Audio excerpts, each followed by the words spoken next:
Por eso es que si la cabecera tradicional, si lo queremos llamar así, tiene 20 bytes, con el uso de este campo podríamos llegar a 60 bytes. Ya, ¿para qué se utilizaban o para qué se propuso la implementación del campo de las opciones? Finalmente nunca se llegó a utilizar ninguna de las propuestas.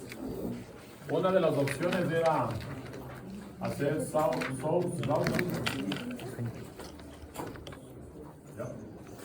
Que la idea es que la cabecera ya lleve las direcciones IP de los routers por los que debería atravesar. ¿Sí? Pero ahí nos encontramos con un problema porque ¿cuál era la idea? Vamos a suponer lo siguiente, ¿no? Digamos que tengo una secuencia de routers. Y digamos que este router es el número 1, este es el número 2, este es el número 3 y este es el número 4. Acordarse que la identificación son direcciones de 32 bits. Ahora para hacerlo rápido solamente le ponemos así. Entonces, aquí yo tengo 40 bytes, por 8 sería 320 bytes, lo que significaría que si son direcciones de 32 bits, yo en la cabecera debería poner máximo 10 direcciones de router, no podría ser más. De los routers, ¿no? Claro, tengo 40 bytes por 8 bits. 320 bits. Si la identificación de cada router es de 32 bits, no podría tener más de 10. O sea que si hubiera querido implementar source routing, ¿cuál es la idea del source routing? Es que en la cabecera, digamos ahí está la cabecera, no, aquí está la cabecera de versión 4, aquí están los 20 bytes. Y estos serían los 40 bytes adicionales, los del campo de las opciones. ¿Ya? Y ahí los 20 bytes, los campos que ya saben, ¿no? Los 12 campos que ya saben.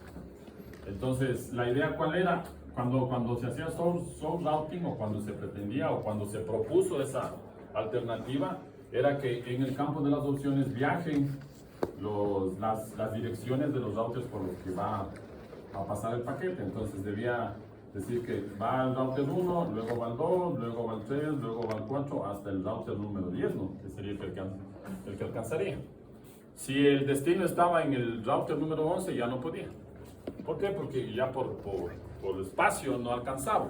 Acuérdense que estos son direcciones de 32 bits. Entonces, ese fue una limitante realmente muy grande. La idea, bastante buena, pero se quedó ahí porque, claro, el tema era que ya si tenía una ruta a un router número 11, ya no podíamos llegar porque no había forma de indicar. Ya, entonces, ese era un posible uso que no se pudo hacer con IP versión 4. Afortunadamente sí se puede hacer con IP versión 6. Ya eso han de aprender el próximo semestre. De hecho, eso que acabo de hacer con IP versión 4 se llama Segment Routing versión 6. Y eso es lo último de lo último en negocio.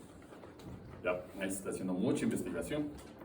La idea es lo mismo que se quería hacer en IP versión 4, que en la cabecera vayan las direcciones, pero ahora con IP versión 6, eso sí ya. Y de hecho ya hay, creo que de la última vez que revisé, como 200 proveedores de internet en el mundo que ya utilizan Segment Routing versión 6 por todas las facilidades que tienen. Y bueno, ahora solamente recordar eso. Ya, entonces esa era la primera propuesta de utilización del campo de las opciones en IP versión 4. Y la segunda propuesta era ir haciendo un timestamp, o sea, un registro de tiempo cuando los paquetes van pasando, ¿sí? De pronto ahí el objetivo era determinar, tratar de ver si a través de capa 3 podía medir latencia, ¿no? Y con la latencia medir jitter tal vez. Y bueno, porque eso, ¿qué registra? El tiempo. Ya, entonces va registrando el tiempo. Entonces llegó en el segundo 1.143546 en el router 1. Cuando el paquete salió del router 2, era el segundo 10.93, no sé, se me ocurre. Entonces se iba registrando y probablemente una de las aplicaciones es que al final yo podía sumar todos esos tiempos y tener un valor de latencia, ver la diferencia de los tiempos y tener un valor cercano a un cálculo de un jitter. Entonces esa era la propuesta inicialmente, ¿no? Claro, son propuestas que recuerden, aparecieron en 1981, estamos hablando de hace 43 años atrás. Entonces ahí se intentó hacer eso. Finalmente, ninguna de las propuestas o ninguna de las de los posibles usos del campo de las opciones se llegó a dar. ¿Ya? Porque primero source routing no hicieron porque toda la tecnología de enrutamiento en principio se hace con el destination routing, o sea, el ruteo se hace basado en la dirección de destino. En pocas ocasiones basadas en la dirección de origen en los primeros años. Ahora es totalmente diferente. Ahora, por temas de calidad de servicio, la idea también es hacer routing por dirección de destino y routing por dirección de origen. Pero hay otras técnicas que se han implementado, no el uso del campo de las opciones. Por eso es que nosotros siempre vamos a hablar de una cabecera de 20 bytes. ¿Ya? Ahora, nosotros para que un dispositivo pueda tener acceso o presencia en Internet, más que acceso o presencia en Internet, los dispositivos deben tener una identificación. Esa identificación, ya saben, es una dirección IP versión 4. Y además, ya recordando los temas de la cabecera, esas son direcciones de 32 bits, ¿ya? Y esos 32 bits están separados en 4 números decimales, x1, .x2, .x3, .x4, como lo quieran llamar. Ya vamos a empezar a trabajar con eso. Finalmente, ahí están 32 bits, ¿ya? Estas direcciones básicamente pueden ser direcciones públicas y direcciones privadas en IP versión 4. En IP versión 6 ya vamos a ver que finalmente en IP versión 6 lo que existen es solamente direcciones públicas. Ya, las direcciones privadas prácticamente hay un pequeño grupo de direcciones que se dejaron como privadas, pero en la práctica no se utilizan. Entonces, las direcciones, o para que un dispositivo pueda ser alcanzable o ruteable o accedible desde Internet, la condición es que este dispositivo tenga una dirección pública. ¿Ya? Entonces, estas son las direcciones que pueden rutearse hacia Internet, hacia y desde Internet. Yo puedo acceder hacia y desde Internet a una dirección pública. Y las direcciones privadas son las direcciones que obviamente no pueden hacerlo, o sea, no son ruteables, no se pueden acceder desde el Internet, etcétera, etcétera. Esto está generado o está definido para el uso dentro de las redes LAN corporativas. Entonces, en la actualidad, todas las redes LAN corporativas, incluidas las redes inalámbricas de sus casas, tienen un esquema de direccionamiento privado. ¿Ya? Entonces, el otro día hablamos de que el espacio de direcciones es de 32 bits, lo que significaría 2 elevado a la 32, que era más o menos 4.294 millones y un valor no recuerdo. Ya, pero hablábamos de 4.294 millones de direcciones. Entonces, de todo ese conjunto de direcciones, ya, se definieron un bloque de direcciones para la parte privada. Y entonces hay un documento de la IETF, que de hecho se desarrolló entre 1990 y 1991, es ahí donde se hizo esto. Entonces, que se conoce como el RFC 1918, facilito de aprenderse esto. El RFC 1918 lo que le dice es cuáles de todas las direcciones IP, de las 4.294 millones y el valor que corresponde ahí, que sería 2 elevado a la 32, de todas esas 4.294 millones, ¿qué direcciones van a ser utilizadas dentro de las redes LAN corporativas?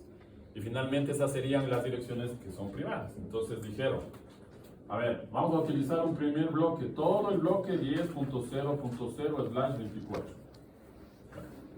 Todas las direcciones que empiecen con 10 son privadas. O sea, dicho de otra manera, no son alcanzables desde Internet. O yo no voy a encontrar en Internet un dispositivo, un servidor, un computador en Internet que tenga esta dirección. En Internet. ¿Dónde voy a encontrarlo? Dentro de una red LAN. ¿Ya? La Politécnica no tiene la 10.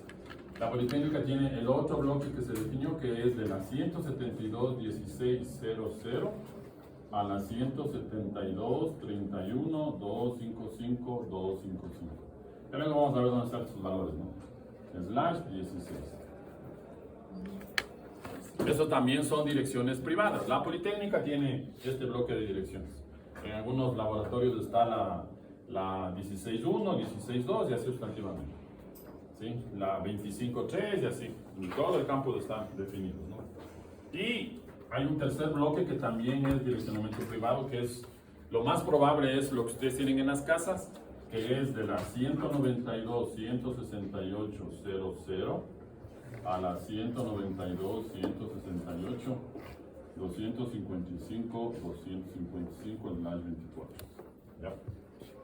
Entonces, esto es lo que normalmente nos dejan los proveedores en la casa. Ustedes, cuando ustedes se conectan, llegan a la casa, se conectan al equipo inalámbrico, les pasa una dirección y van a verificar que tienen esta dirección. Por ejemplo, mi proveedor a mí me dejó la dirección 192.168.100, 100. Por lo que sea. Entonces, cuando yo ingreso, el televisor tiene la 100.40, mi laptop tiene la 100.45 y así sustantivamente. Tengo dentro de esta red. Y lo mismo van a tener ustedes dentro de las casas. ¿Ya? Estas direcciones, las direcciones públicas, tienen que ser únicas, no se pueden repetir. De hecho, nunca se van a repetir. ¿Ya? Esas son únicas, no es posible que se repitan. Si pasara que se repiten, comenzaríamos a tener problemas en toda la red del Internet. Porque no pueden haber en la red del Internet, en la red pública del Internet, no pueden existir dos dispositivos con la misma dirección. Cuando un router intenta enviar el paquete, si hay dos dispositivos, ¿a dónde envía? ¿Al uno o al otro? Entonces eso va a generar problemas. Entonces, la condición fundamental en Internet es que las direcciones IPv4 públicas son únicas. En cambio, estas direcciones sí se pueden duplicar. Estas pueden tranquilamente duplicarse. ¿Qué significa que se duplican? Que la 192.168.100 que yo tengo en mi casa probablemente lo tiene un usuario en Tailandia, se me ocurre. Entonces eso se puede repetir. ¿Y por qué se puede repetir? Porque estas direcciones no salen a Internet, se quedan dentro de la red LAN, nunca salen. Entonces, ¿qué es lo que pasa? Yo tengo un router, el router de la casa que está conectado a Internet de alguna manera, y aquí tengo mi equipo inalámbrico y por acá tengo mi teléfono celular. ¿Ya? Y a este teléfono celular, cuando yo me conecté a través del servicio de DHCP, acuérdense que esto es automático. Hola, automático entre comillas, ¿no? Porque eso hay que configurar. De hecho, eso hay que configurar en los equipos. ¿Ya? Entonces, pero el equipo de, vamos a decir la CNT, no, que nadie tenga CNT, pero ya. Igual, ellos también sí saben cómo configurar un DHCP. Entonces, ese equipo está configurado y le pasa la dirección 192.168.100.40. Esa es la dirección que le pasó. ¿Ya? Y digamos que si fuera otro proveedor, no sé, ¿qué se me ocurre? Le pasa la dirección 10.10.90.50. Si fuera otro proveedor. Y si fuera otro proveedor, no sé, Telconet, CNT, Netlight.net y así todos los que hay. Digamos que le pasan las 172, 16, 50, 90, ya vamos a suponer. Finalmente, esas son direcciones privadas, porque caen dentro de los bloques que están ya definidos por la IEEE, por la IETF en el RFC 1918. O sea que eso así funciona. Entonces, el router internamente en su programación tiene definido claramente cuáles son las direcciones del RFC 1918. El sistema operativo del router, cualquier router, eso no depende de la marca, es un estándar, todos los routers ya saben que hay esas direcciones. Entonces, cuando un paquete de este equipo que tiene cualquiera de estas direcciones llega hasta este router, lo que hace el router es analizar la dirección de origen. ¿Se acuerdan que dentro de la cabecera había dirección de origen, dirección de destino y los otros 10 campos por ahí? ¿Ya? Entonces, llega un paquete y si este router en esta interfaz detecta que la dirección de origen es cualquiera de estas, automáticamente bloquea el paquete, hace un drop del paquete y obviamente ya no deja que el paquete salga, ¿no? Entonces, como ya no deja que el paquete salga a Internet, obviamente ahí resolvemos el problema de que se puedan repetir las direcciones, o justificamos cómo es que esas direcciones pueden repetirse. ¿Ya? Entonces, se pueden repetir en varias redes del mundo y muchas veces se repiten los mismos bloques, pero como son direcciones que no salen a Internet, el router automáticamente lo bloquea, pues ahí de esa forma resolvemos el problema. Ahora, el problema es el siguiente. Entonces, si es que el router bloquea el paquete con dirección de origen privado, ¿cómo es que yo navego a Internet? Y ahí entra la técnica de NAT, Network Address Translation. Que de hecho la técnica de NAT fue una de las soluciones que dio la IETF. En 1990 la IETF desarrolló un estudio. Acuérdense que todo esto empezó en 1980-81. Empezó a utilizarse modestamente, ¿no? Las universidades, primero en Estados Unidos, comenzaron a hacer uso de la red, pero no había un despliegue muy grande. En 1990 empezó el tema de www y ya empezó el uso exponencial del Internet. Entonces, en ese momento, la gente de la IETF dijo, vamos a hacer un estudio de cuánto tiempo nos van a durar las direcciones IP versión 4. Y se dieron cuenta que se iban a agotar. De hecho, se agotaron. Porque, en principio, la gente de la IETF llegó a determinar que entre 15 y 20 años iban a durar las direcciones IP versión 4. Duraron 5 años. Y se acabaron las direcciones. Se agotaron. ¿Qué direcciones se agotaron? Las públicas. Las privadas no se pueden agotar, porque esas se pueden repetir. Las que no se pueden repetir son las públicas, y esas son las que finalmente se agotaron. ¿Ya?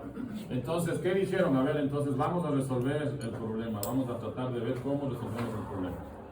Entonces, lo primero que dijeron es, no vamos a tener, antes de 1991, todas las direcciones IP versión 4 eran públicas, todas. O sea, no había ese concepto porque no era necesario. Nadie usaba las direcciones IP. De hecho, empezaron a asignar de manera extremadamente desordenada. Ya vamos a ver más adelante cuando veamos VLCM. Entonces empezaron a asignar. Alguien necesitaba, no sé, 100 direcciones y le decían, por si acaso, llévate 500. De pronto necesitas ahí algún rato. Y el usuario final esas 500 nunca utilizó 200. Y esas 300 ya nadie más podía utilizar porque eran parte de la red interna de él. Pues obviamente no se podían. Yo no podía repetir eso en dos lugares diferentes, entonces es un problema. Pero entre el año 80 y el año 90-91 no había mucho uso de Internet. ¿Cuándo empezó al uso exponencial? Cuando apareció el www. Ahí sí ya comenzamos con problemas. Entonces, ¿qué dijeron? Lo que les acabo de decir, no todas las direcciones van a ser públicas, sino vamos a definir un bloque de direcciones privadas, las que ya saben. Entonces, la primera solución de la IETF es, vamos a definir direcciones privadas y direcciones públicas. ¿Ya? Lo segundo fue, ahora, ¿qué hacemos para que una dirección privada pueda conectarse a Internet, pueda salir de Internet? Entonces vamos a hacer traducción de direcciones. Y el NAT en IP versión 4 lo que hace es traducir una dirección IP versión 4 privada a una dirección IP versión 4 pública. Eso es lo que hace el NAT en IP versión 4. En IP versión 6, lo mismo, ¿no? Traduce una dirección IP versión 4 en una dirección IP versión 6, nada más.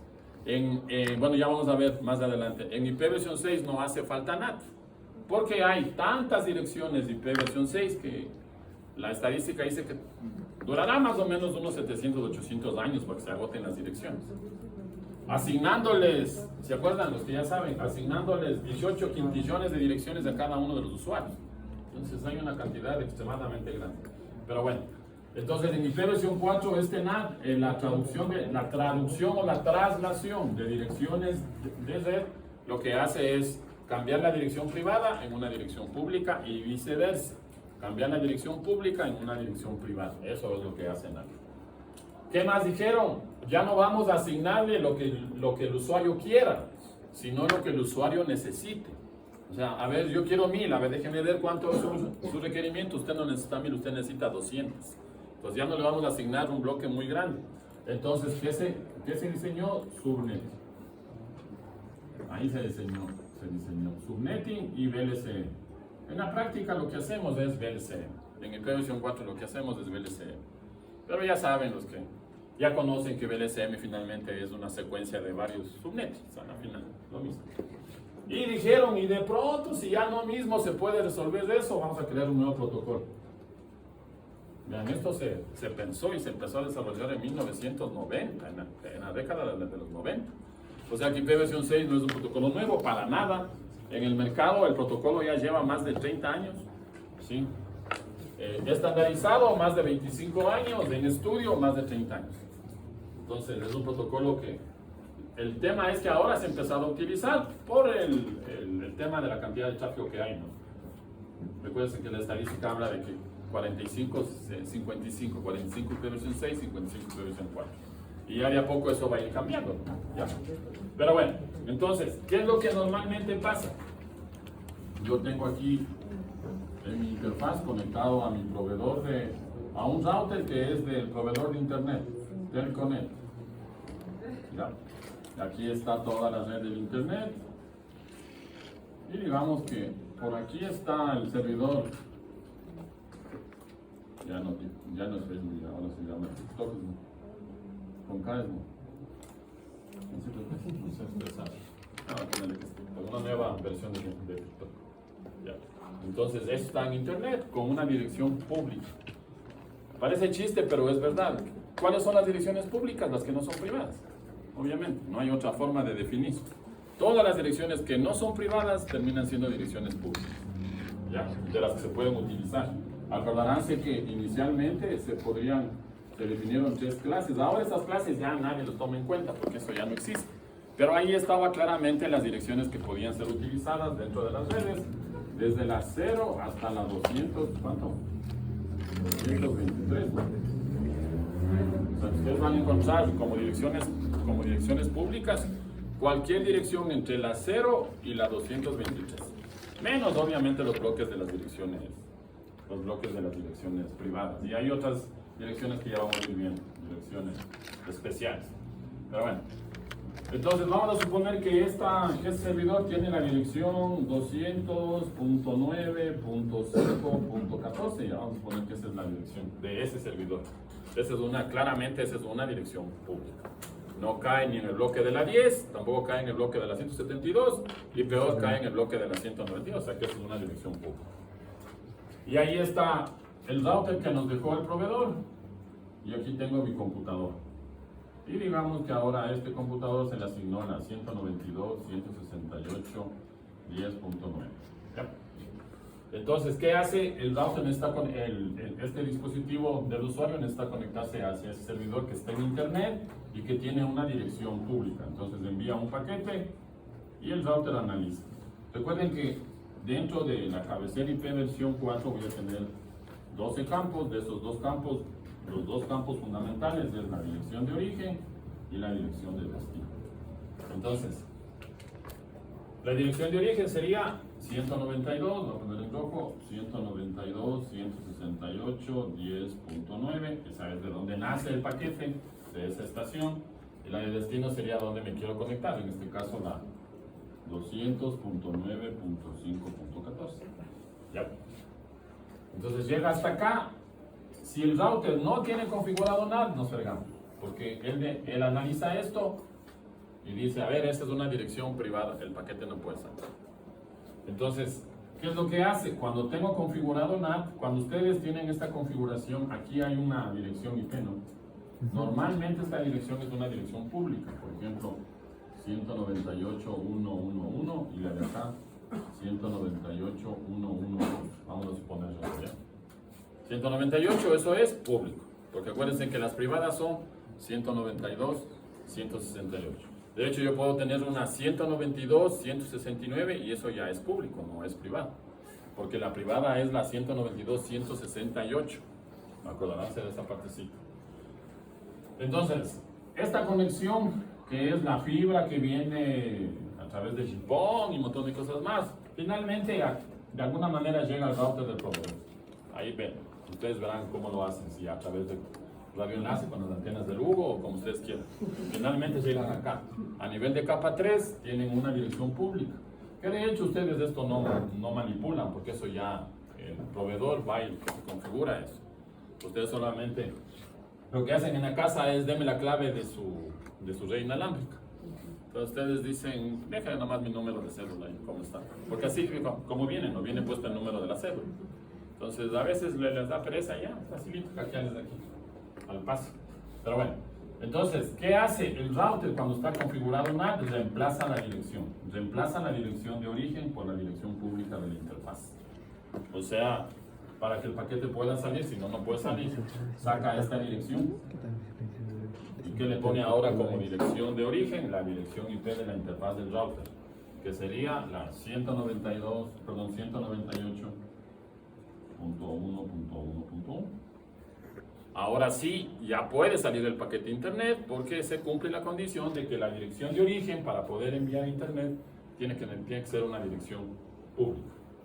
Entonces el paquete llega hasta el router del proveedor ve que la dirección de origen y la de destino son públicos y obviamente de alguna manera a través de toda la cadena de routers ahí llega hacia el servidor de TikTok.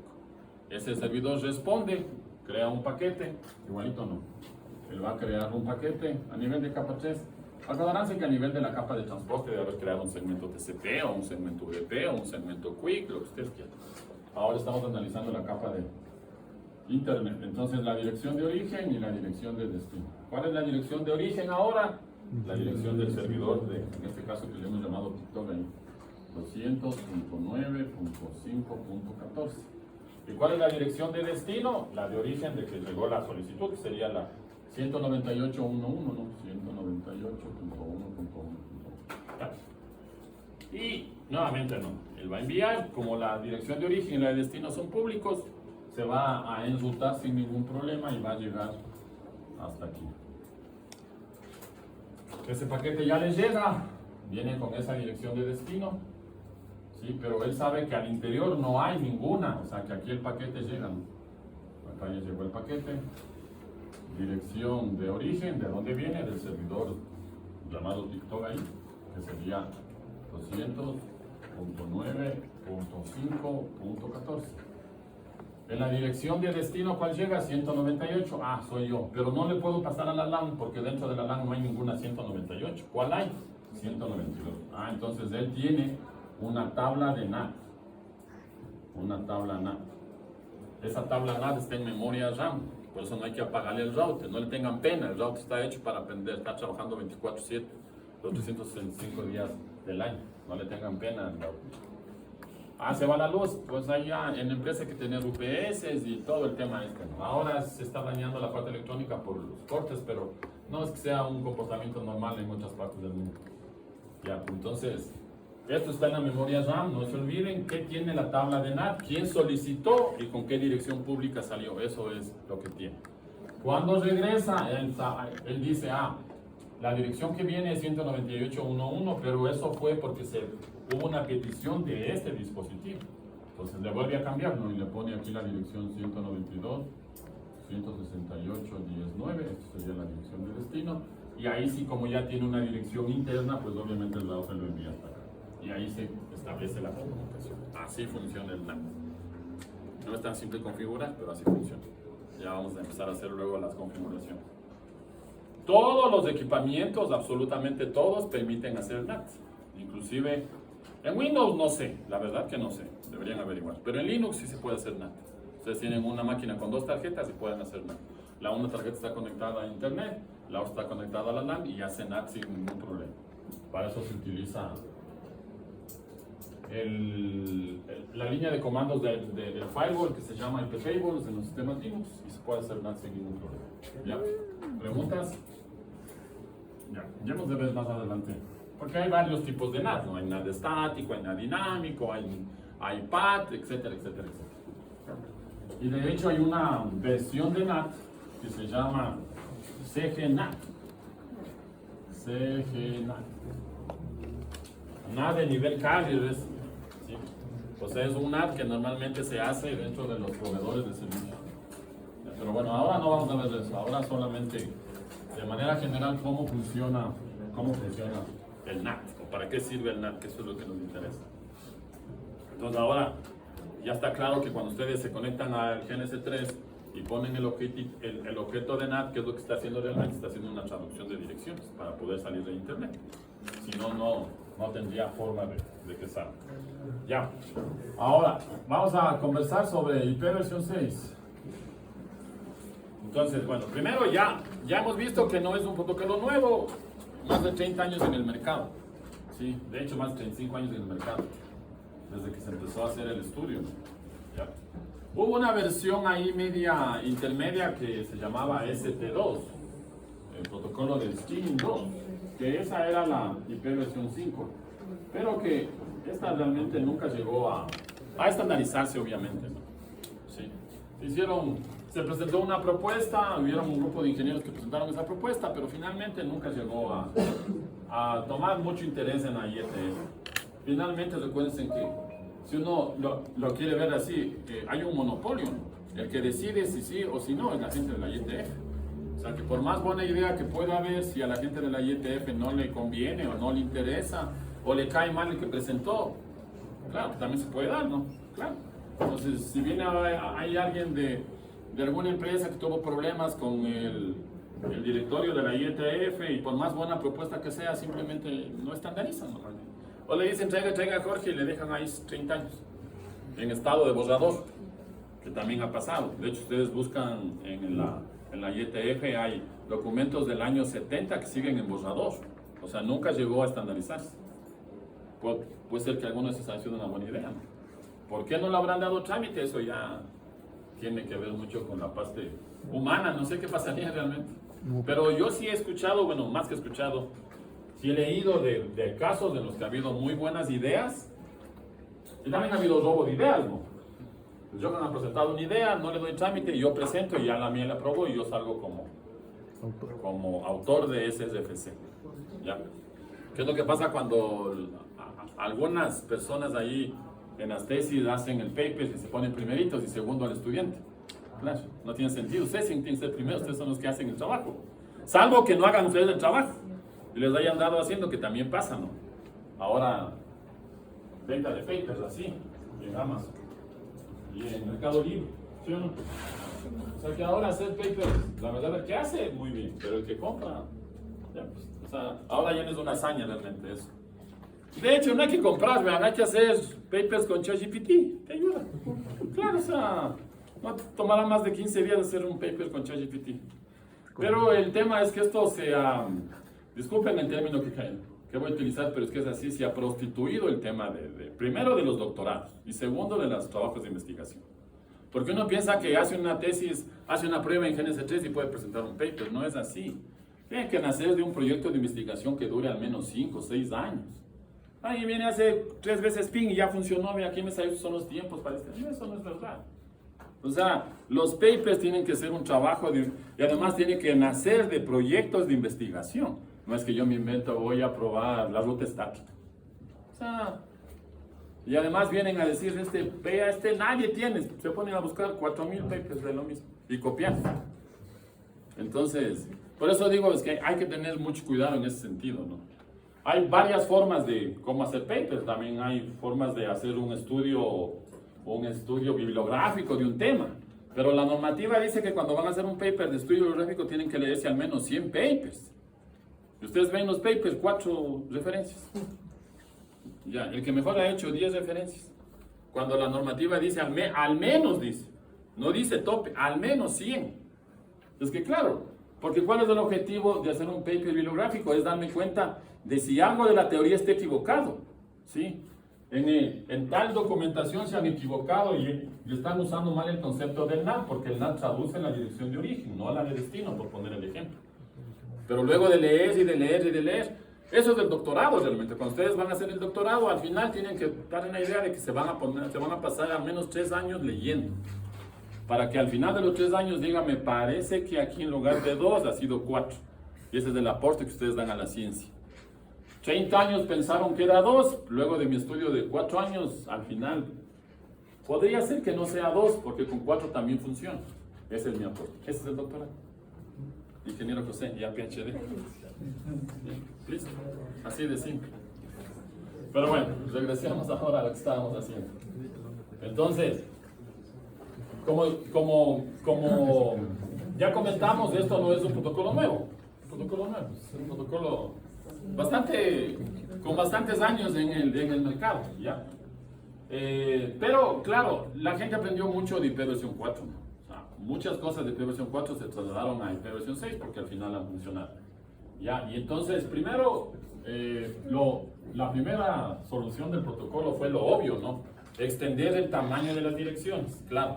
Si la razón por la que se empezó a desarrollar un protocolo es porque se agotaban las direcciones, se terminan el stock, ya no había más, y desafortunadamente eso es como la máquina que hace dólares, no tiene el ecuador, o sea que si se nos agota ya se agotó, ya no hay por dónde. Entonces aquí pasaba lo mismo, porque en el 81, ¿se acuerdan? Los ingenieros pensaron que 32 bits era más que suficiente para toda la vida. Toda la vida duró 10 años, toda la vida. Eso fue toda la vida para ellos, porque se agotaron. Entonces, solución inminente, tenemos que resolver el tamaño de las direcciones. Y luego de varios estudios ahí, luego de varias pruebas, finalmente decidieron que el espacio de direcciones se pasaba de 32 bits a 128 bits. Que no parecería ser mucho, porque uno se pone a ver, es 4 veces el espacio en tamaño, ¿no? Es 4 veces el tamaño de una dirección IP versión 4.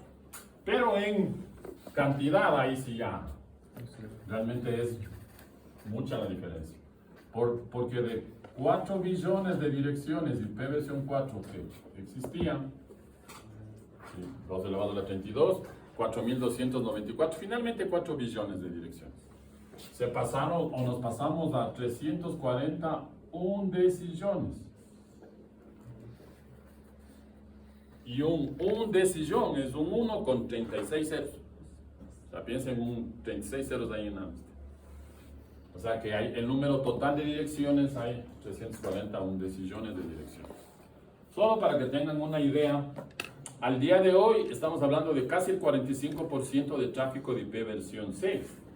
Ese 45% de tráfico de IP versión 6 está generado por dispositivos que tienen configurados direcciones de IP versión 6, obviamente.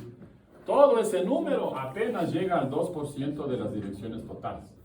O sea que todavía nos queda 98% de todas las direcciones disponibles.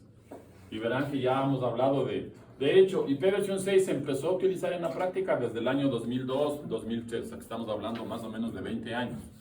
En 20 años ya de uso se ha utilizado apenas el 2%, o sea que todavía nos quedan direcciones ahí para... Vuelvo y repito, la estadística dice que más o menos 700, 800 años para que se terminen las direcciones. O sea que vamos a tener direcciones más que suficientes. Entonces, bueno, primero el espacio de direcciones. Segundo, hay un mecanismo que es muy interesante, que se conoce como SLAC. Autoconfiguración de direcciones sin estado, traduce eso. Ya. Nosotros en IP versión 4, para poder autoconfigurar, necesitamos configurar, valga la redundancia, un DHCP. Si no hay un DHCP, no es que se configura solito el protocolo. O sea, necesito tener configurado un servidor de DHCP. Si no, no funciona. ¿Ya? De hecho, ¿qué pasa si no hay un servidor de DHCP? Algún rato daránse cuenta. A un dispositivo, a un computador, si no logra acceder a la configuración del DHCP en IP versión 4, el sistema operativo, Windows, Linux, iOS, que por ahí vi unos teléfonos iPhone, Android, cualquiera, el del televisor, cualquiera le asigna una dirección IP, esta dirección, 169 punto algo ahí. Pero esa dirección no es ruteable, no sale a internet. Solo que le sirve a esa máquina en ese momento, nada más. De hecho, no puede pasar tráfico a ningún lado. Esta dirección se conoce como la dirección de link local. Ya, entonces, en IP versión 4 también hay direcciones de link local. Son las direcciones que empiezan con 169. Ya saben que en IP versión 6 las direcciones link local son las que empiezan con F80. Que ya vamos a ir analizando más adelante. Ya.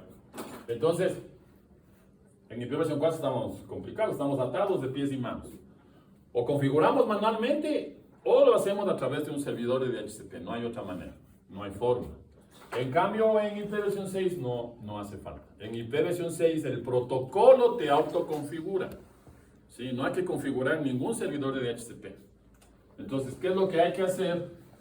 Yo al router, en esta interfaz del router le configuro una dirección IP versión 6, nada más. Y aquí tengo mi computador, ¿no? ¿Ya? Cuando el computador se enciende, automáticamente, entre comillas, automáticamente se autoconfigura. Entonces, él solicita una información a su router y el router le envía la información. Eso se hace porque para este proceso de autoconfiguración de direcciones sin estado se utiliza ICMP versión 6 que ya vamos a analizar más adelante. ¿Ya? Entonces, pero yo no configuré aquí en el router, no configuré un servidor de DHCP, no configuré, solamente le configuré la dirección IP versión 6 en la interfaz. nada más. Y obviamente en Cisco me tocó prender la interfaz. Prendo la interfaz y ya. Ya vamos a entrar en unos detalles ahí, porque claro, aquí es importante que los mensajes de RA y RS se estén enviando. MikroTik no lo envía automáticamente, BIOS no lo envía automáticamente, HPC no lo envía automáticamente. El único que envía automáticamente es Cisco. Nosotros habrá que activar el envío de los mensajes, el envío y la recepción de los mensajes de ICMP versión 6 para la autoconfiguración. Pero en el escenario de que tenemos ya configurado el envío y la recepción de los mensajes de ICMP versión 6, el computador, el dispositivo se prende y el router le pasa la configuración automáticamente. Y este computador ya tiene una dirección pública con la que puede salir a internet sin hacer absolutamente nada más. ¿Ya? Entonces esa es una gran ayuda. Autoconfiguración de... Y además, claro, ¿no? Y la otra opción, para los que no les guste, claro, también hay DHCP versión 6. Entonces, ustedes pueden configurar también en la red DHCP versión 6. No tiene mucho sentido. ¿Para qué voy a configurar si el router ya me pasa Slack? De pronto ahí para ver el manejo de DNS, este tipo de cosas, podría que sí, pero realmente lo hace de esa forma. ¿Ya? Tercera característica importantísima, se redujo el tamaño de la cabecera. ¿Sí? El header es mucho más simple. Hay un header simple. Y de 12 campos de la cabecera IP versión 4, nos pasamos a 8 campos de la cabecera IP versión 6. Ya, algunos campos. De hecho, ya está claro que 4 campos desaparecieron, ya no hay. 4 campos que hay en la cabecera IP versión 4 desaparecieron y ya no existen en la cabecera IP versión 6. Ya vamos a ir analizando eso. Y entonces, el header es mucho más simple y hay algunas otras características como... Aunque esto, la verdad que no es cierto. Una propaganda, ¿no? Que el protocolo implementa seguridad, dicen los libros inclusive. Cosa que no es verdad. Porque no es que tú configuras la dirección y ya tienes seguridad. Tú tienes que implementar seguridad. Solo que el protocolo ya tiene la capacidad de implementar seguridad a través de extensiones de cabecera. O sea, yo puedo hacer IPsec directamente en el protocolo sin necesidad de implementar IPsec como tal, si es que lo queremos ver así. Ya. Pero uno lee los documentos, lee los libros, revisa información y una de las características dice es que se mejoró la seguridad. Pero no es que yo configuro IP versión 6 y ya tengo la red segura, porque no es así. Se pasa automáticamente ahí la información. Pero bueno. Y ahí hay un montón más de características. Los autores no se ponen de acuerdo en todas las características, pero esas son las 4 más importantes o las que la mayoría están al menos ahí de acuerdo. Ya, entonces veamos cuáles son los campos. El primer campo que hay en la cabecera, obviamente el campo versión, ya está claro para qué sirve. Un campo de 4 bits. Obviamente va a servir para saber qué versión de protocolo está manejando Ya. ¿Qué más? Luego está el campo, vamos a ver, el campo home limit, que es un campo de 8 bits. Ya, ahí está. Campo versión, el campo home limit. El campo home limit hace exactamente lo mismo que hace el campo TTL de la cabecera IP versión 4. ¿Para qué servía el campo TTL? ¿Se acuerdan? Para evitar que un paquete se quede dándose vueltas por toda la red, no llegue. Cuenta el número de saltos que va pasando, o más que cuenta, decrementa el número de saltos, ¿no? El TTL empieza a un valor alto. Acuérdense que los valores permitidos del TTL, así como del home limit, es de entre 0 y 255. ¿Ya? Y entonces se va decrementando. Por cada router por el que va pasando, se va decrementando. O sea, si el router empezó con 255, en el siguiente salto será 254. En el siguiente salto 253 y así sustantivamente. Y tanto en IP versión 4 como en IP versión 6, cuando el home limit, aquí el HL, llega a 0, ¿qué es lo que hace? Y ahora ya podemos hablar de eso. Hace 2 cosas. Primero, lo primerito que hace es dropear el paquete, hacer un drop, eliminar el paquete. Eso hace primero. Elimina el paquete. Entonces hace un drop al paquete. Eso es lo primero que hace. Y lo segundo es enviar un mensaje de alerta a través de ICMP. En este caso ICMP versión 6 no. En IP versión 4 será ICMP versión 4, obviamente. Pero en los dos lados funciona así, tanto en IP versión 4 como en IP versión 6. Cuando el TTL llega a 0, en IP versión 4 el TTL no, en IP versión 6 el hop limit. En IP versión 6 cuando el campo hop limit llega a 0, él automáticamente elimina el paquete y envía un mensaje de alerta de ICMP que le dice tiempo excedido en tránsito. Eso es lo que dice. Tiempo excedido en tránsito. O sea, que cuando ustedes vean ese mensaje, tiempo excedido en tránsito, significa que en alguna parte del trayecto el TTL llegó a 0. O bueno, en este caso el hop limit llegó a 0. ¿Qué nos tocaría hacer? Subirle el valor del hop limit. Eso sí se puede programar. Eso sí se puede modificar. De hecho, ya van a ver, ustedes pueden la próxima semana, bueno, veamos cómo va con el tema de la luz. Ya vamos a hacer una práctica para que ustedes creen, los paquetes pongan valores dentro de los campos. Se puede hacer eso. Una librería de Python que se llama Skype y bastante interesante, facilísimo. No hay mucho problema. Entonces, si les llega ese mensaje, ya saben cuál es la solución, o más bien cuál es el diagnóstico, que el paquete cuando sale de la red está yendo con un valor de hop limit y en algún lado se está perdiendo, o sea, llega a 0. ¿Ya? Y de hecho yo ya sé dónde se pierde, porque como llega hasta un router, vamos a suponer esto, vean. Vamos a explicar esto. Digamos que yo tengo algo así. Ya, y aquí tengo mi dispositivo. Entonces, aquí tengo mi cliente y allá está mi servidor. Cuando el cliente envía el paquete, envía con un hop limit igual a 4 vamos a poner. No, 3 vamos a poner. Vamos a poner 3. No, 4 está bien. Pongámonos. Digamos, el router es del router 1, este es del router 2, obviamente serán direcciones de versión 6. 4, 5 y el cliente es el 10, ya la identificación del cliente. Entonces, crea el paquete, digamos que este es del 20, dirección de origen, IP versión 620, aquí vamos a ver que es un valor hexadecimal, este tipo de cosas. Ahora, lo importante es entender eso. Dirección de origen, dirección de destino. Sale del 20 que llega al 10. Envía acá el paquete, lo primerito que hace el router que es, coge el paquete y en el campo hop limit le decrementa en 1. O sea que cuando el paquete viaja por aquí, el hop limit vale 3. Llega a esta interfaz del router, el router procesa el paquete y antes de enviar por la interfaz de salida, antes de hacer el forwarding, en HL ponga HL-1, por aquí cuando sale el paquete viene HL2, 2.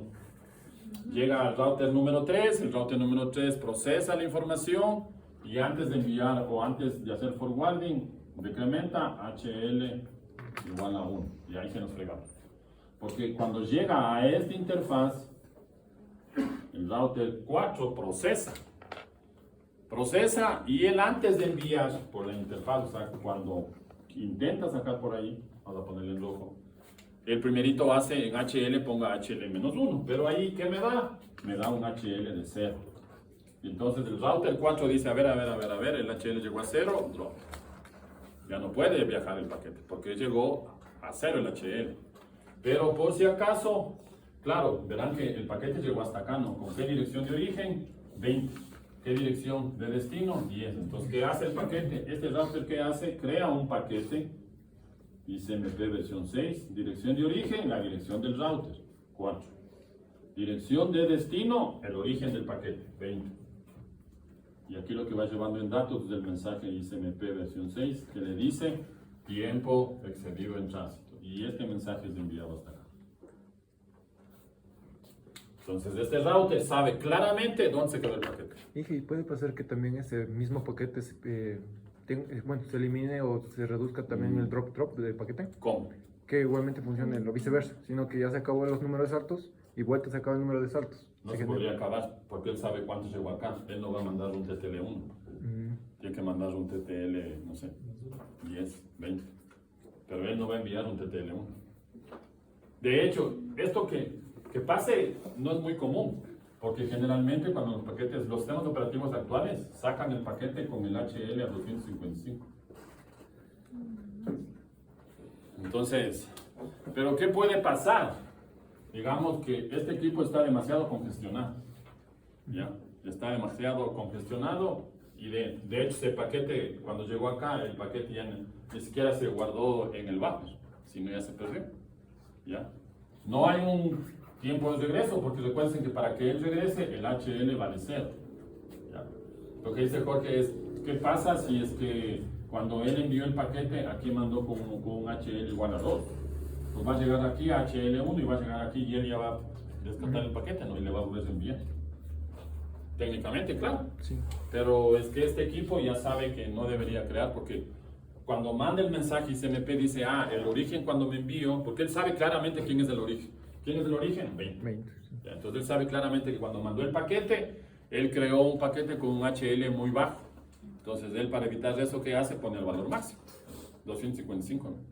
Y ahí obviamente llega acá.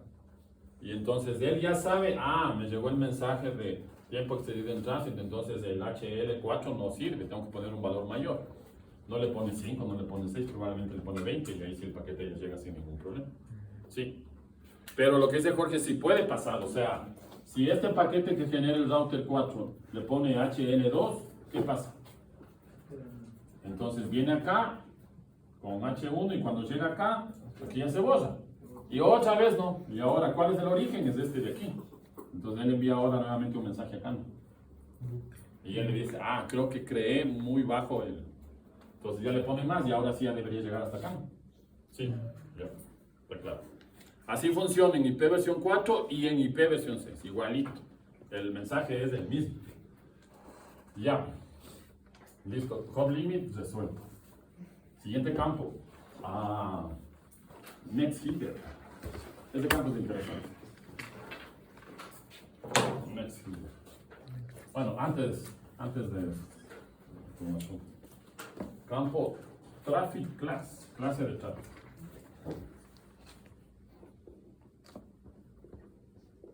Traffic class. El traffic class también es un campo de 8 bits. También es un campo de 8 bits. Y hace la misma función o sirve para lo mismo que el campo de SSP de la cabecera IP versión 4. ¿Se acuerdan que eso era para implementar calidad de servicio? Básicamente darle priorización al proceso de paquetes, ¿no? ¿Se acuerdan que si no está implementado calidad de servicio, todos los paquetes que llegan al buffer de la interfaz del router, aquí están llegando, aquí en esta interfaz hay un espacio de memoria RAM, ese espacio es fijo, el primero que entra es el primero que sale. Y si no implemento calidad de servicio, todos los paquetes se almacenan ahí con prioridad 0. La prioridad aquí, el valor del DSCP es 0 en todos los paquetes. O sea que todos son tratados por igual. No importa qué información vaya transportando, todos son tratados por igual. ¿Ya? Si quiero que haya servicios VIP, ¿no? Paquetes que sean tratados con prioridad, obviamente voy cambiando sus valores, con eso ya tengo resuelto el problema. Lo mismo hace aquí el traffic class, ¿no? Igualito, de hecho del mismo tamaño del campo, hace exactamente lo mismo. Pero lo que sí no hace lo mismo es que ahora se creó un nuevo campo en la cabecera IP versión 4 que se llama Flow Label. ¿Ya? Eso es un nuevo campo que apareció en la cabecera IP versión 6, Flow Label. Ese campo es de ¿cuántos bits? ¿Quién se acuerda? Vamos a ver si leí. José. No leí, dice. ¿De cuántos bits es? ¿Sandra? ¿No? ¿Dónde está el Esteban? Esteban está escondido por ahí. ¿Cintia? ¿Sneider? ¿De cuánto? ¿De cuánto duro? ¿Duro, Fernanda? 0.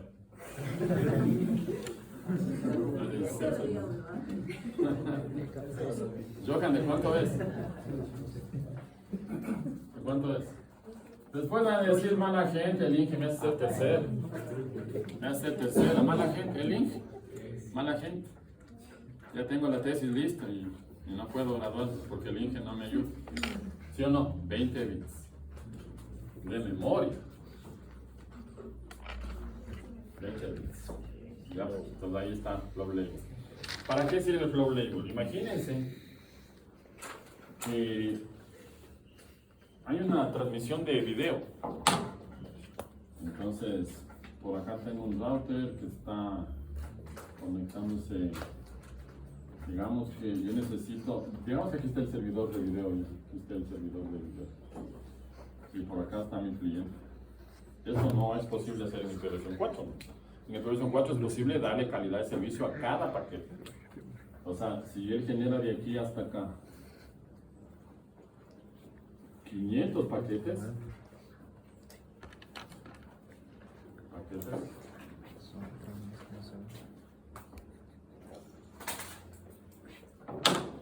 en IPv4 debería asignarle la prioridad a los 500 paquetes. ¿Sí? A los 500 paquetes. Si yo quiero dar prioridad a esa parte del video, debería en cada uno de los paquetes modificar el campo de SSP. En IPv6 esto hay dos opciones. Opción número 1, tengo pereza de implementar, así es que sean igual que en IPv4, o sea, le asigno la prioridad a los 500 paquetes. Esa es la opción número 1, que yo le asigne la prioridad a los 500 paquetes. Aquí le pongo calidad de servicio, Quality of Service. Esa es la opción número 1. Y la opción número 2 es que ahora yo clasifique estos paquetes en un flujo, ¿ya? Porque finalmente dirección de origen, dirección de destino es la misma para los 500 paquetes. Puerto de origen y puerto de destino es la misma en los 500 paquetes. Entonces, en lugar de tener que estar marcando los 500 paquetes que hago, les digo, todos los 500 paquetes van a tener una etiqueta, un label de, no sé qué se me ocurre, 50,000, esa va a ser mi etiqueta. Entonces, a todos los paquetes que vienen con esa etiqueta de flujo, yo le voy a dar la prioridad. No sé, prioridad 7 ya. Y con eso marco al flujo, no le marco a los paquetes de manera individual. ¿Ya? Entonces, para eso sirve este campo de Flow Label. Este campo no existe en IPv4. Ya, campo número 5, el campo Next Header. Así se llama, Next Header. El campo Next Header cumple dos funciones. La primera función, la misma función del campo protocol de la cabecera IPv4. ¿Cuál era la función del campo protocol en la cabecera IPv4? ¿Quién se acuerda? ¿Para qué servía el campo protocol en la cabecera IPv4? Para decirle al paquete que va transportando. Si va transportando un paquete ICMP, si va llevando un segmento TCP, si va llevando un segmento UDP, si va llevando un mensaje del protocolo OSPF, si va llevando un mensaje del protocolo IGRP, etcétera, etcétera, etcétera.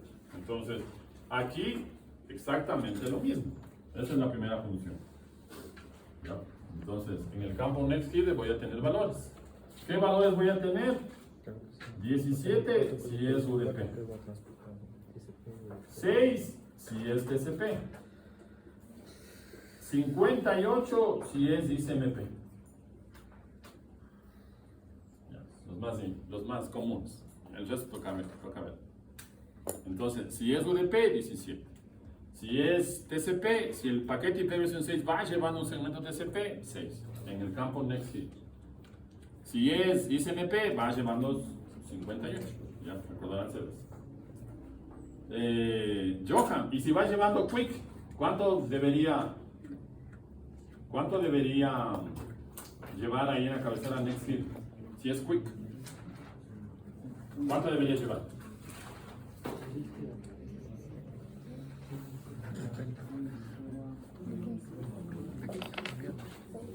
Jorge, si es Quick. 13 o 17 son, pero no es de datos.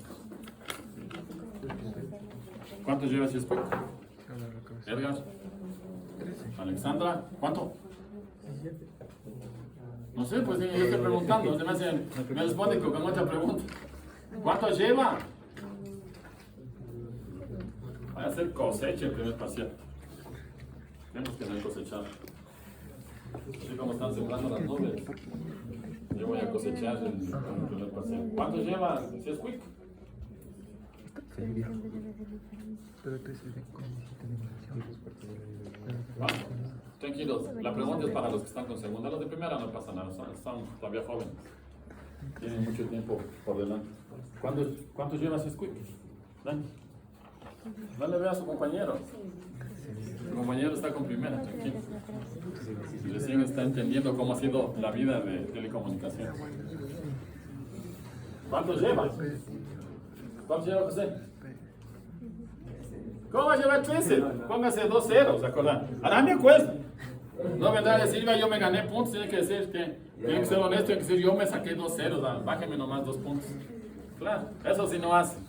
Cuando es de los puntos a favor, ahí sí están primeritos. Y cuando dicen la verdad, yo contesté 2 incongruencias de la vida, bájeme nomás, me merezco menos 2 puntos. Mientras estábamos en el corte comercial, ¿cuánto sale? 17, pues 17. Porque no se olviden que el Quick se encapsula en UDP. ¿Ya? Claro, dudas. No puedes dudar. Uno duda cuando no sabe y está adivinando. Pero en cambio, si estudiaste anoche, semejante que es el de redes, la de tomar esto, me puse a leer, 17.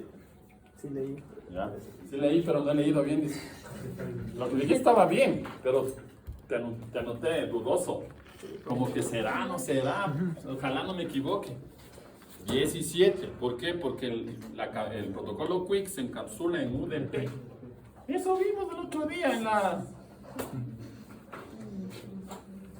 Ya me vida ya. Es cierto, ya. Ayer tenía clase en telemática y me encuentro con un chico que estaba aquí el otro semestre, pero en tel. Un conocido. Bienvenido, ¿qué fue? ¿Qué hubo?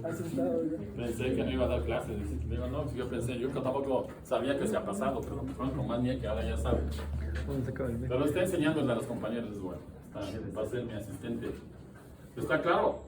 Ya. Primera función. Y la segunda función es realmente la más interesante. Esto es solamente de IP versión 6. En IP versión 6, la segunda función del campo header es que se determine la existencia de una extensión de cabecera.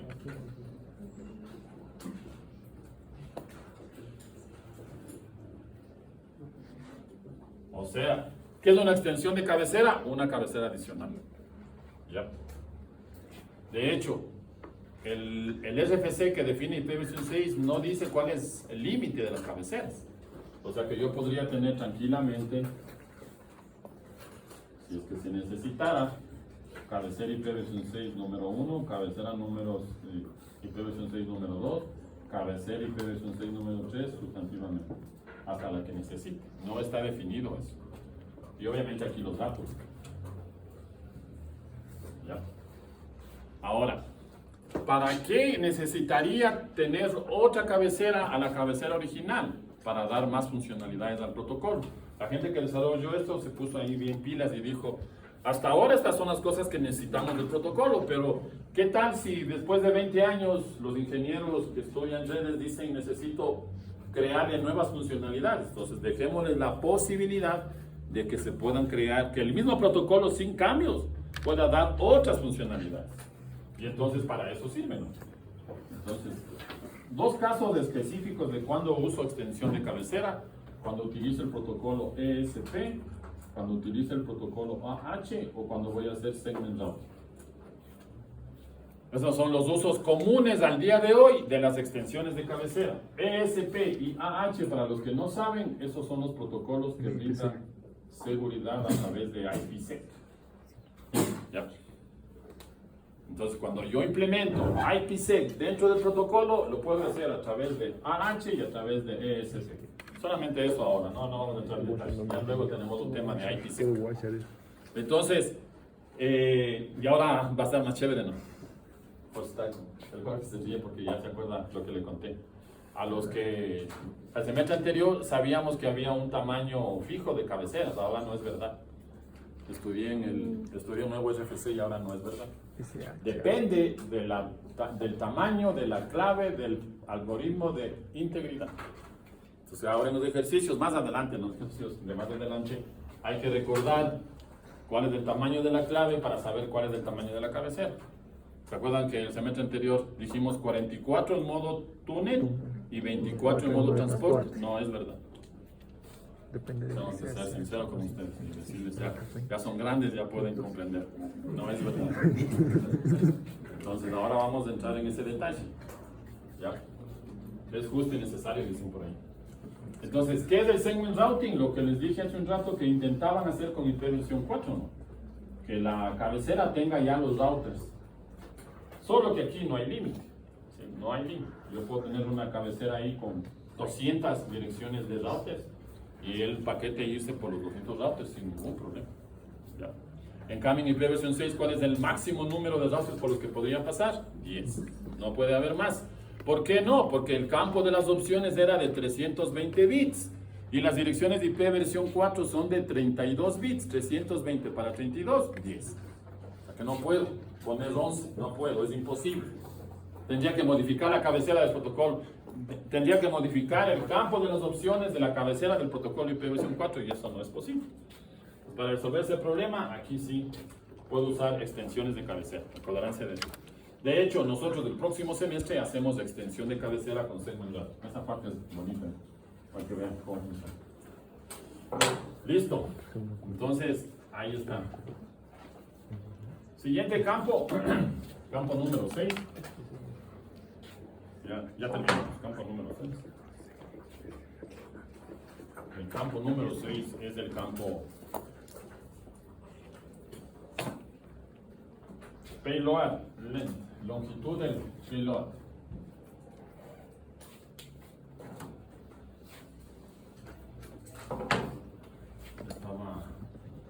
Voy a poner con rojo, porque este campo se modificó de la cabecera IP versión 4. ¿Sí? ¿Qué campo hay en la cabecera IP versión 4? El campo longitud total, total length. ¿Qué significa longitud total? Que ese valor me dice cuántos datos llevo y además la cabecera, porque es longitud total. Pero en este campo, ¿qué es lo que mido? Solamente mido los datos, nada más. Ahí dice clarito, ¿no? Payload, la longitud de los datos, de lo que va transportando. O sea, si yo quisiera saber el tamaño total del PDU, ¿qué debería hacer? A este campo debería sumarle ¿cuánto? A este campo que le voy a llamar PL debería sumarle 40. Y sumándole 40 ya tengo la longitud total del paquete IP versión 6. ¿Por qué 40? Porque la cabecera de IP versión 6, ¿cuánto tenía? 40 bytes. Y es una cabecera fija, 40 bytes. ¿Ya? Digamos que necesito implementar un paquete con una cabecera IP versión 6 principal y dos cabeceras de extensión. ¿Cuántos campos de control está usando el paquete? Tendría 3 cabeceras. ¿Cada cabecera cuántos bytes tiene? 40 bytes. 40 por 3, 120 bytes. Solo en los campos de control. Y aparte sería la data, ¿no? ¿Ya? Vuelvo y repito, recuerden que en las extensiones de cabecera no hay un límite. No hay un límite. O sea, el RFC no me habla de que se puede poner 4, 5, máximo hasta 10. No hay un límite de lo que se necesita. Ahora se están creando entre 1 y 2 cabeceras. Para todas las nuevas funcionalidades del protocolo, entre 1 y 2, no más. Pero si después de 10 años dicen, no, la verdad que esta nueva funcionalidad necesitamos ponerle 4 cabeceras de extensión, pues obviamente se lo puede hacer sin ningún problema. Pero actualmente 1 o máximo 2. ¿Ya? Y luego están campo 7 y campo 8. Y ahí terminamos, no hay más campos. Terminamos los campos, ¿no? Ya, campo 7 y campo 8, las direcciones. Ya. Dirección de origen y dirección de destino. Acuérdense que son direcciones de IP versión 6, direcciones de 128 bits, escrito en formato hexadecimal. Ya. Y separados por 2 puntos. Entonces ahora vamos a escribir formatos hexadecimales. ¿Ya? Y entonces la dirección IP versión 6 se agrupan en 4 números hexadecimales. O sea, en IP versión 4 yo tenía, digamos, esta, ¿no? 192, 168, 10.9/24, por poner el ejemplo. Ya luego vamos a ver, ya en la siguiente clase, o más bien si nos queda tiempo, que esto se llama máscara de red, y ya vamos a ver para qué sirve la máscara de red y este tipo de cosas. Pero esa es una dirección IP versión 4. Una dirección IP versión 6, ahora ya no tendría 32 bits, sino tiene 128, y además ya no está escrito en decimal, sino está escrito en hexadecimal. Entonces, ¿qué se me ocurre? Por ejemplo, 2001, 2.1A, 1B, 2.0090, 2.1F, FF, 2.0500, 2.0700, 2.9999 y 2.5555. Ya, ahí está. Entonces, ahí está la dirección de versión 6. Igual aquí hay un slash 64. Ya. Entonces, ¿cuántos números hexadecimales tienen que existir? 32. 32 números hexadecimales va a haber en la dirección IP versión 6. No hay que asustarse porque normalmente no se escribe todos los 32 dígitos hexadecimales. Ya vamos a ver que hay formas de comprimir la dirección. Pero este es el formato general de una dirección IP versión 6. 4 números hexadecimales, sí, separados en 8 grupos. 1, 2, 3, 4, 5, 6, 7 y 8. Cada grupo de 4 dígitos hexadecimales se conoce como hextech. Así, hextech. Un hextech no es nada más que 4 números hexadecimales. Acordaránse de eso. No se confundirán, verán que estos no son números decimales, son números de hexadecimales. Acordaránse de eso. Ahí están los 128 bits, ¿no? ¿Ya? ¿Cuántos bits tengo aquí en cada hextech? 16. Ahí están 16 bits.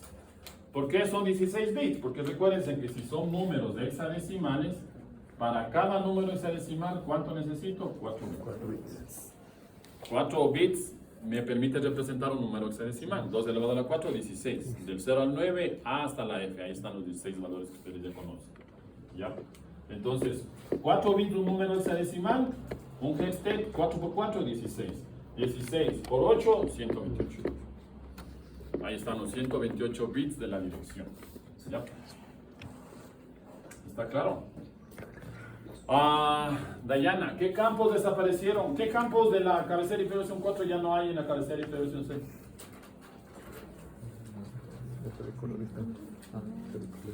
¿Qué campos no hay? A ver, de los que se recuerdan, ¿qué campos no hay? Vamos ahí, marcando aquí. Vamos a ponerle aquí, en la esquina inferior derecha, con rojo. Primer campo, identificación. Ya no hay el campo de identificación. Ya no hay el campo de identificación. Eso ya no hay en la cabecera IP versión. ¿Qué otro campo ya no hay? El fragment offset. Sí. El fragment offset no hay.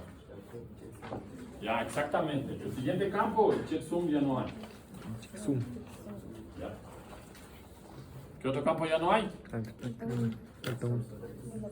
No, es hablar desde derechos. Dirección de origen, dirección de origen. La dirección de origen, la dirección de destino. ¿Qué campo ya no hay? Las banderas, ¿no? Sí. Las banderas. ¿Se acuerdan que las banderas eran 3 bits? Ya. En IP versión 4 no, eran 3 bits. El primer bit, ¿cuánto vale? A ver, el primer bit, ¿cuánto vale? 0. El segundo bit, ¿qué representa? ¿Qué bandera representa el segundo bit? La bandera DF. Y el tercer bit, ¿qué representa? La bandera MF. Ya, ahí están los 3 bits. Estos campos ya no hay. ¿Cuál más ya no hay? Ningún otro, ¿no? Y el campo de las opciones, obviamente, ¿no? Sí, acá no hay opciones. ¿Qué hay acá? Extensiones de cabecera, que no es un campo dentro de la cabecera, es una nueva cabecera. Pero entonces, como campo, el campo de las opciones ya no hay. El option no existe. Ya. Entonces, Ahí están 5 campos que ya no existen y 8 campos que se mantuvieron. Bueno, aunque de hecho hay 2 campos, un campo nuevo, ¿no? Que es el floor label, y un campo que se modificó, que es el payload length. ¿Ya? Porque antes representaba toda la longitud del paquete, ahora representa, y de hecho este de cuántos bits es, de 16 bits. Y el next header de cuántos bits es, de 8 bits. Y las direcciones IP versión de origen y destino de cuántos bits es, de 128 bits.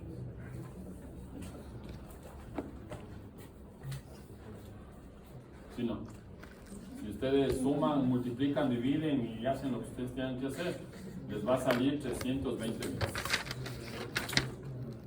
¿Ya? ¿Qué serían los 40 bytes? ¿No? La cabecera, ¿cuántos bytes tiene? 40.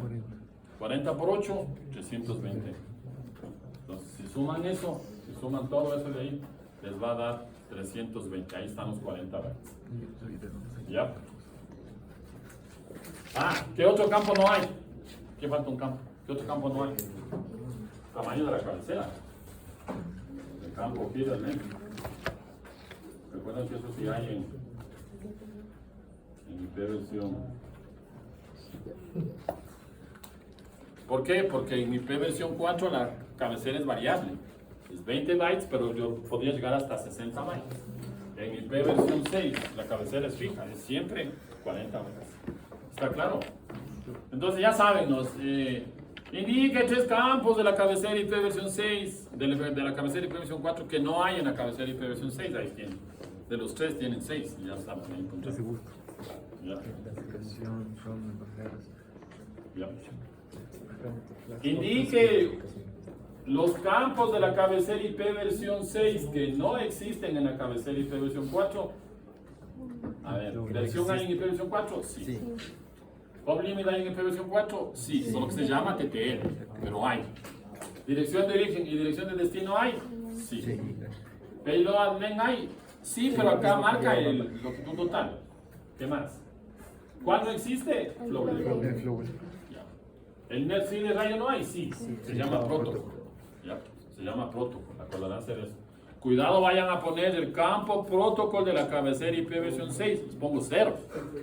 Porque el campo de la cabecera IP versión 6 que dice qué protocolo va llevando es del campo next header, no es el campo protocolo. ¿Acordarán de eso? Ya. Listo.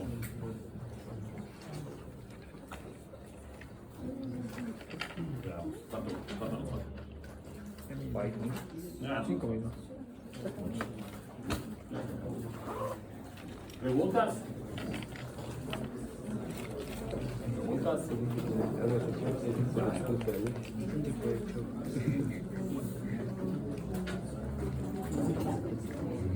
Y para terminar, vamos a conversar así rapidito el tema del gateway, ¿no?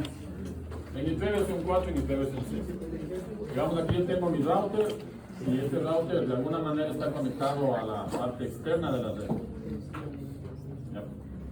Ya será internet o será la red de datos, pero está fuera de mi red local. Entonces, digamos que esta es mi interfaz y aquí tengo un computador, un dispositivo. Cualquier dispositivo, no hay problema. Entonces, vamos ahí.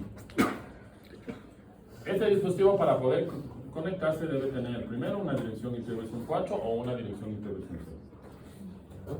Cualquiera de las dos cosas. ¿Ya? Debe tener una máscara de red, así se llama en IP versión 4, o una longitud de prefijo. Así se llama en IP versión 6, longitud de prefijo. La máscara de red, el término máscara de red que utilizamos en IP versión 4, se conoce como longitud de prefijo en IP versión 6. ¿Podrán hacer eso? ¿Qué más? ¿Qué otro parámetro debe tener para poder salir al exterior? Un gateway. Y eso sí es un término común. Va a haber un gateway en IP versión 4 y va a haber un gateway en IP versión 6. ¿Ya? Y además, finalmente, un DNS server, ¿no?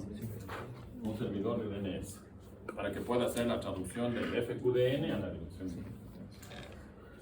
Entonces, ¿qué es el gateway? El gateway no es nada más que la dirección IP asignado al dispositivo que corresponde a la dirección del router que me permite la salida al exterior.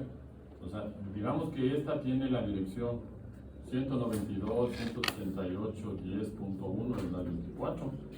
Y este computador está configurado con una dirección IP versión 4, esta dirección de aquí pasa a ser el gateway de este dispositivo. Es la dirección de la interfaz más cercana del router de salida, ¿no? Ese router me da la salida al exterior, en esa interfaz tengo configurada esa dirección. Este computador se conecta a esta interfaz y entonces en la configuración del dispositivo, el gateway no es nada más que la dirección IP de esta interfaz. ¿Sí? En IP versión 4, en IP versión 6, lo mismo. Digamos que aquí la dirección de la interfaz es la 2001, 2.1, 2.1, 2.5, 2.2.1 y la 64. Ahora, solo copien eso los que no saben. Luego ya van a entender por qué es que están dos puntos ahí. ¿Ya? Entonces, esta es la dirección que le configuro a esta interfaz. El gateway sería esta de aquí, ¿no? 2001, 2.1, 2.1, 2.1, 2.2.1, en la 64. ¿Ya? Entonces, esa es la dirección con la que este dispositivo se comunica cuando necesita enviar tráfico afuera de la red. Si la comunicación es con otro dispositivo de la misma red local, no hace falta la comunicación con el gateway.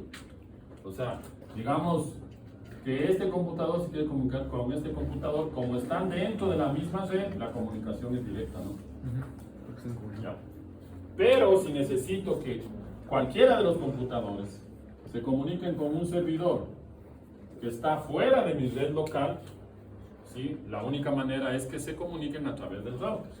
Entonces, este equipo, este PC de aquí, se va a comunicar con el router y el router es el que se va a comunicar con el servidor.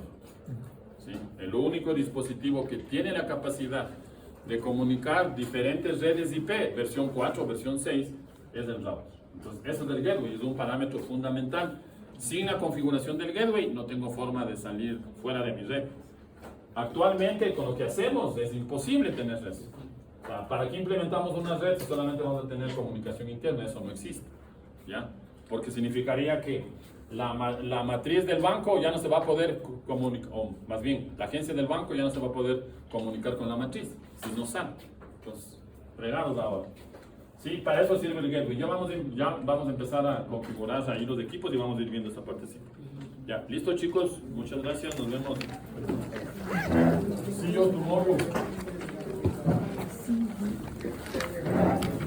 See you later.